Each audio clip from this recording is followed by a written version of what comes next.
Гавранот и домазетот. Чита Александар Станојков. Си грачел еден гавран на една суа врба во есен.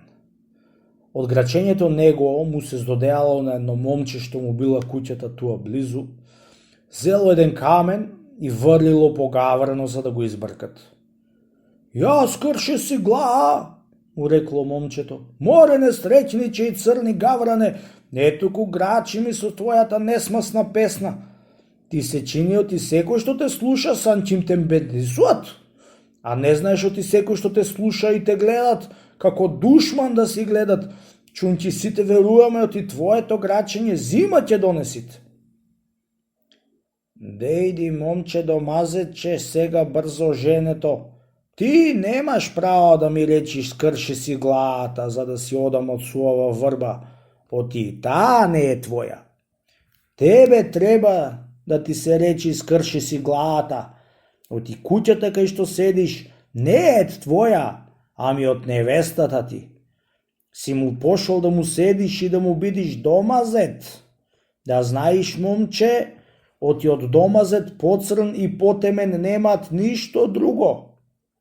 А од моево пеење, ако тебе или некому друѓему не му е угодно, затнете си ушите и не слушајте ме. Ама ти што си домазет, ако ти текнит да подвикнеш дома понависоко, веднаш ќе ти се речи од жената ти или од друзите куќни луѓе вака. Молчи, бре, човече, не туку вреви, оти не ти го имаме тебе во куќа ќеот. Така ќе ти се речит. И кога ќе запеиш некогаш, со прво велење, ако не послушаш, ќе ти се речит, тебе ти велат, молчи, не туку викај како магаре, мисли кај се наоѓаш, не си во таткоа ти куќа, не ти е срам никакви ку, и друзи зборови несолени. Што и пците не јадат, поеќе ќе ти се велат од невестата ти.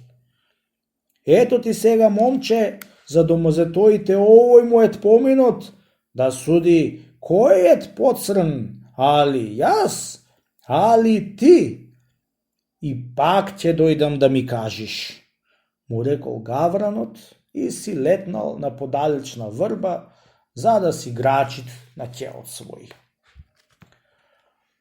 Откоја го ислуша домазетот гавранота го, останал зачуден и задуман од пострамувањето на гаврано, чунки му текнало оти полоше домазетот од гавранот и плакал оти да бил домазет.